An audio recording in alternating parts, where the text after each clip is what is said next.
जय हिंद दोस्तों, रक्षा करने के चैनल में आपका स्वागत है। दोस्तों आज के इस वीडियो में मैं आपको दो महत्वपूर्ण जानकारियां दूंगा। सबसे पहली जानकारी मैं आपको दूंगा डीआर के ऑर्डर के बारे में। फाइनली पेंशन मंत्रालय की तरफ से डीआर का ऑर्डर, डीएनएस रिलीफ का ऑर्डर निकाल दिया गया है पेंशनर के लिए, फैमिली पेंशनर के लिए। तो दोस्तों ऑर्डर दिखाकर मैं आपको आगे समझाऊंगा। अगली जानकारी मैं आपको दूंगा, सोशल मीडिया पे भारत सरकार का राजपत्र दिखाकर बताया जा रहा है कि 8वें वेतन आयोग का फायदा सभी को नहीं मिलेगा और अलग अलग पेंशनर्स को अलग अलग फिटमेंट फैक्टर मिल सकता है, ऐसा बताया जा रहा है भारत सरकार का राजपत्र दिखाकर। तो दोस्तों सच्चाई क्या है? क्या वाकई में भारत सरकार ऐसा करेगी, आपको 8वें वेतन आयोग का फायदा नहीं देगी या फिर अलग अलग फिटमेंट फैक्टर देगी? ये जानना बहुत जरूरी है आपके लिए। सारे कंफ्यूजन आपके दूर होंगे अगर आप इस वीडियो को पूरा देखते हैं। एक और चीज दोस्तों मैं आपको समझाऊंगा। कुछ पेंशनर मेरा वीडियो देख रहे थे, कह रहे थे कि सर आपका वीडियो इंग्लिश में चल रहा है, हिंदी में नहीं आ रहा। दोस्तों यूट्यूब ने कुछ सेटिंग चेंज करी है। जी हाँ दोस्तों, तो दोस्तों आपको एक छोटी सी सेटिंग चेंज करनी है। जो आप मेरा वीडियो देख रहे हैं उसकी सेटिंग में आना है। वहां पे एक ऑप्शन है ऑडियो ट्रैक का, वहां पर आप हिंदी चूज करेंगे। वहां पे पहले इंग्लिश चूज हो रखा होगा, आपको हिंदी सिलेक्ट करना है। तो दोस्तों फिर जो मेरा वीडियो है वो आप हिंदी में सुन पाएंगे। चलते हैं दोस्तों, आगे बढ़ते हैं, पूरी जानकारियां लेते हैं।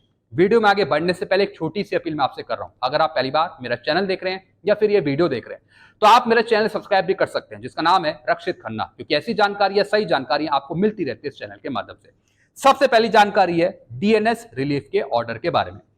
दोस्तों आज 11 अप्रैल को डीओपीपीडब्ल्यू डिपार्टमेंट, पेंशन मंत्रालय की तरफ से डीआर का ऑर्डर निकाल दिया गया है। इससे पहले मैंने आपको एक जानकारी दी थी, मैंने आपको बताया था कि जो डीआर का ऑर्डर है वो 15 अप्रैल के आसपास आपको मिल जाएगा।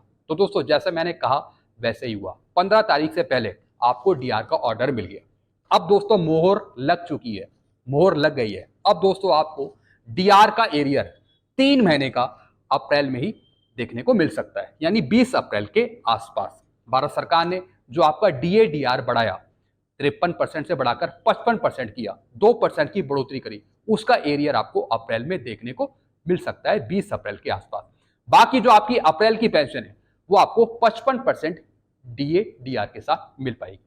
55% डीआर के साथ अप्रैल की पेंशन। एक दो चीजें दोस्तों इसमें कुछ लिखी हैं, वो मैं आपको समझाता हूं। सबसे पहले दोस्तों इन्होंने बताया कम्यूटेशन के बारे में। जी हाँ दोस्तों, कम्यूटेशन के बारे में पेंशन मंत्रालय ने क्लियर करा है कि जो पीरियड है कम्यूटेशन का वो है 15 साल का। 15 साल बाद ही पेंशन आपकी रिस्टोर होती है, 15 साल बाद ही पेंशन आपको फुल मिलती है। तो दोस्तों पीरियड इन्होंने बताया 15 साल का। भारत सरकार ने पीरियड कम नहीं करा, जो पीरियड है वो 15 साल का है और आगे रहेगा, ऐसा दोस्तों इसने बताया। फिर दोस्तों इसमें लिखा है कि जो आपका एरियर है वो राउंड ऑफ होगा। जैसे मैंने आपको कल परसों कैलकुलेशन करके बताई थी कि जो आपका एरियर निकाला जाएगा, जो आपको एरियर मिलेगा उसे नेक्स्ट हायर रुपये में कन्वर्ट किया जाएगा, यानी राउंड ऑफ किया जाएगा। तो दोस्तों बस एक दो चीजें इसमें यही लिखी थी जो इंपॉर्टेंट थी, जो मैंने आपको समझा दी। तो दोस्तों फाइनली डीआर का ऑर्डर आ गया। अब आपको एरियर भी जल्दी मिल जाएगा 3 महीने का, जनवरी फरवरी मार्च का, और अप्रैल की पेंशन भी 55% डीआर के साथ मिल जाएगी। अब दोस्तों दूसरी बात है 8वें वेतन आयोग के बारे में। जी हाँ दोस्तों, सोशल मीडिया पे फिर से कंफ्यूजन क्रिएट किया जा रहा है पेंशनर के मन में, फैमिली पेंशनर के मन में। फिर से बताया जा रहा है कि भारत सरकार 8वें वेतन आयोग में डिफरेंस क्रिएट कर सकती है, अंतर कर सकती है।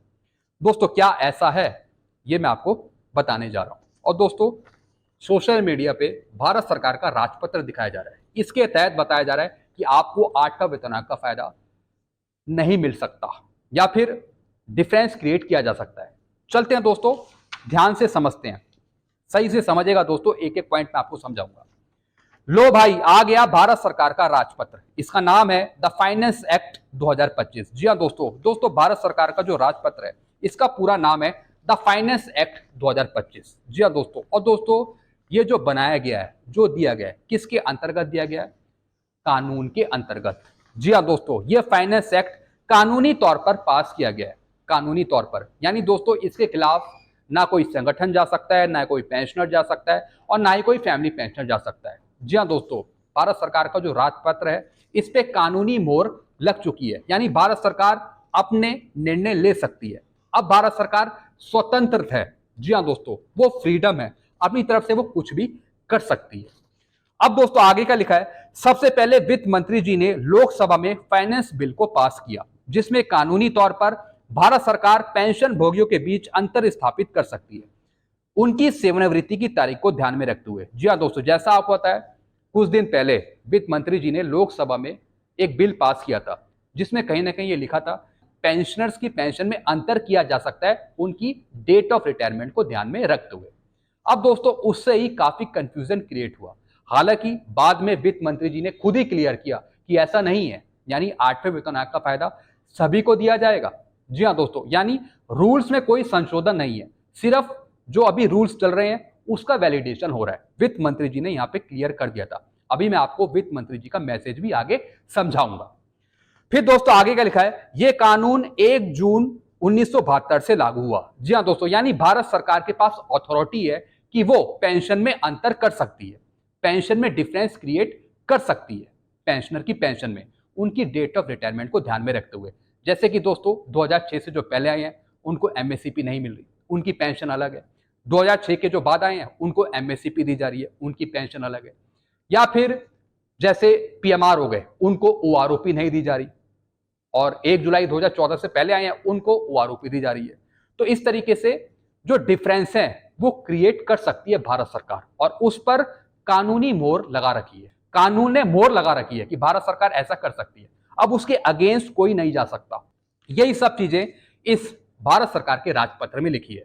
अब मेन मुद्दा है क्या इसके अनुसार 8वें वेतन आयोग का फायदा आपको मिलेगा या नहीं मिलेगा, यह जानना बहुत जरूरी है। ये हम समझते हैं। अब द फाइनेंस एक्ट 2025 का राजपत्र कहता है कि पेंशन भोगियों के बीच अंतर स्थापित हो सकता है उनकी रिटायरमेंट वर्ष को ध्यान में रखते हुए। जी हाँ दोस्तों, इस फाइनेंस एक्ट 2025 के अनुसार भारत सरकार का जो राजपत्र है इसके अनुसार पेंशनर की पेंशन में अंतर स्थापित हो सकता है, डिफरेंस क्रिएट किया जा सकता है भारत सरकार के अनुसार। लेकिन इसमें ऐसा कहीं भी नहीं लिखा कि 8वें वेतन आयोग में पेंशनर के बीच अंतर किया जाएगा या फिर फिटमेंट फैक्टर अलग अलग दिए जाएंगे उनकी रिटायरमेंट वर्ष को ध्यान में रखते हुए। जी हाँ दोस्तों, भारत सरकार ने जो ये राजपत्र जारी किया, द फाइनेंस एक्ट जारी किया, इसमें कहीं भी नहीं लिखा कि 8वें वेतन आयोग का फायदा सभी को नहीं मिलेगा या फिर अलग अलग फिटमेंट फैक्टर दिया जाएगा। जी हाँ दोस्तों, ऐसा इसमें कहीं भी नहीं लिखा। खाली इसमें जो बताया है वो रूल के बारे में बताया कि पेंशनर की पेंशन में अंतर स्थापित किया जा सकता है, यानी जो पेंशन है उनकी उसमें कुछ डिफरेंस क्रिएट किया जा सकता है। 8वें वेतन आयोग का इसमें कोई भी जिक्र नहीं है। फिर आगे क्या लिखा है, वित्त मंत्री जी ने पहले ही ट्वीट मैसेज करके बताया है कि सोशल मीडिया में गुमराह किया जा रहा है। जी हाँ दोस्तों, आप जितने भी चैनल देखते होंगे आप कहीं ना कहीं कुछ और बातें सुनते हैं, अलग अलग बातें सुनते हैं। अब दोस्तों जो सही चैनल है वो आपको सही जानकारी देंगे, जो गुमराह करते हैं, झूठ बोलते हैं, उससे आप गुमराह होते हो। तो दोस्तों सही चैनल पिक करना, सही चैनल चूज करना ये आपकी जिम्मेवारी है। अगर आप अलग अलग चैनल देखते हो तो दोस्तों कहीं ना कहीं फिर आप गुमराह हो सकते हो। तो दोस्तों वित्त मंत्री जी ने यह बताया कि सोशल मीडिया पे कहीं ना कहीं गुमराह किया जा रहा है और पेंशनर को कहा जा रहा है कि 8वें वेतन आयोग का फायदा पुराने पेंशनर्स को नहीं मिलेगा, बल्कि ऐसा कुछ भी नहीं है। द फाइनेंस एक्ट बिल सिर्फ वैलिडेशन करता है अभी के सीसीएस पेंशन नियमों का, ना कि उसको संशोधित रिवाइज करता है। जी हाँ दोस्तों, वित्त मंत्री जी ने कह दिया था कि जो रूल्स हैं सीसीएस पेंशन रूल्स उसको सिर्फ वैलिडेशन करना है। जी हाँ दोस्तों, उसको रिवाइज नहीं करना है, उसमें चेंज नहीं करना है, ऐसा दोस्तों उन्होंने बताया था। दोस्तों मेरे पास पूरा जवाब है वित्त मंत्री जी का, ये आप पूरा देख सकते हैं। इसमें यह लिखा है, इसमें क्या लिखा है, the validation rules do not in any way change और alter the existing pension so fixed of existing civil pensioner from the present age. यानी सिर्फ ये एक वैलिडेशन है, जिसका मतलब कुछ चीज रिवाइज करना नहीं है, पेंशन रिवाइज करना नहीं है और ना ही रूल रिवाइज करना है, सिर्फ वैलिडेशन है, सत्यापित करना है कि ये पेंशन रूल अभी चल रहे हैं। फिर आगे क्या लिखा है, the validation rules also do not effect defence pensioner. जी हाँ दोस्तों, सबसे इंपॉर्टेंट बात, the validation rule also do not effect defence pensioner in any way as they are covered by separate rule. Defence pensioners को जो rule है वो एक अलग रूल है। जी हाँ दोस्तों, और दोस्तों जो वैलिडेशन रूल है उसका इंपैक्ट नहीं पड़ता डिफेंस पेंशनर की पेंशन में, या फिर डिफेंस पेंशनर्स को जो रूल्स हैं उस पर इसका इंपैक्ट नहीं पड़ता। इसका मतलब है कि जो रूल्स हैं वो एग्जिस्ट रूल हैं, वही चलेंगे। जी हाँ दोस्तों, अब दोस्तों इसमें कहीं भी नहीं लिखा कि 8वें वेतन आयोग का फायदा हर एक को नहीं मिलेगा, ऐसा कुछ भी नहीं लिखा। मीडिया में जो बातें बताई जा रही हैं वो अपनी तरफ से बताई जा रही हैं, और ना ही दोस्तों भारत सरकार का जो ये राजपत्र है इसमें कहीं 8 CPC का जिक्र है। कुछ भी जिक्र नहीं है 8 सीपीसी का। तो दोस्तों ये चीजें आपको क्लियर हो गई होंगी, यानी 8वें वेतन आयोग का फायदा सभी को मिलेगा, सभी को। सोशल मीडिया पर द फाइनेंस एक्ट 2025 के राजपत्र को 8वें वेतन आयोग से जोड़ा जा रहा है, बल्कि अभी 8वें वेतन आयोग पर सरकार ने कुछ काम शुरू नहीं किया और ना ही अध्यक्षों की नियुक्ति हुई है। जी हाँ दोस्तों भारत सरकार का जो ये राजपत्र है इसको 8 सीपीसी से जोड़ा जा रहा है, बल्कि दोस्तों 8 सीपीसी के बारे में कुछ भी इसमें नहीं लिखा है और ना ही दोस्तों अभी 8 सीपीसी पर कोई काम शुरू हुआ है, ना ही अभी अध्यक्षों की नियुक्ति हुई है और ना ही अभी टर्म ऑफ रेफरेंस बने हैं 8 सीपीसी के। जी हाँ दोस्तों, तो दोस्तों अपनी तरफ से कोई अनुमान लगाना ये गलत है जब तक कि भारत सरकार का कोई रिस्पॉन्स ना हो। भारत सरकार ने अभी सिर्फ 8वें वेतन आयोग की गठन की मंजूरी दी है, अभी रूल्स रेगुलेशन उसके बारे में कुछ नहीं कहा है, लेकिन सोशल मीडिया पे अपनी तरफ से बताया जा रहा है कि 8वें वेतन आयोग का फायदा इनको मिलेगा, इनको नहीं मिलेगा, फिटमेंट फैक्टर इतनों को मिलेगा, इतनों को नहीं मिलेगा, सबको अलग अलग मिलेगा, यानी अपनी तरफ से ही खिचड़ी पकाई जा रही है जिसका सच्चाई से कोई लेना देना नहीं है। जी हाँ दोस्तों, आप ये राजपत्र पढ़ सकते हैं, इसमें 8वें वेतन आयोग का कोई जिक्र नहीं है। फिर दोस्तों आगे का लिखा है द फाइनेंस एक्ट 2025 के राजपत्र में 8 सीपीसी का कहीं भी जिक्र नहीं है। जैसा मैंने आपको बताया, सिर्फ सीसीएस पेंशन रूल के नियमों की व्याख्या करी है। जी हाँ दोस्तों, जो सीसीएस पेंशन रूल है जो एग्जिस्टिंग है सिर्फ उसी के बारे में बताया। इन्होंने सिर्फ इतना बताया कि जो पेंशनर की पेंशन है उसमें डिफरेंस क्रिएट किया जा सकता है कानूनी तौर पर, लेकिन ये नहीं कहा कि 8वें वेतन आयोग में डिफरेंस क्रिएट हो जाएगा या फिर अंतर स्थापित हो जाएगा। ऐसा दोस्तों किसी ने नहीं कहा, ना ही वित्त मंत्री जी ने और ना ही पीएम मोदी जी ने और ना ही डीओपीपीडब्ल्यू के सेक्रेटरी ने। आपने दोस्तों मेरा पहले का एक वीडियो देखा होगा जिसमें एक मीटिंग हुई थी जिसमें मैंने आपको सब कुछ क्लियर किया था। तो दोस्तों ये चीजें आपको क्लियर हो गई होंगी, 8वें वेतन आयोग का फायदा हर एक को मिलेगा। जी हाँ दोस्तों, आप ये कंफ्यूजन दूर कर लीजिए।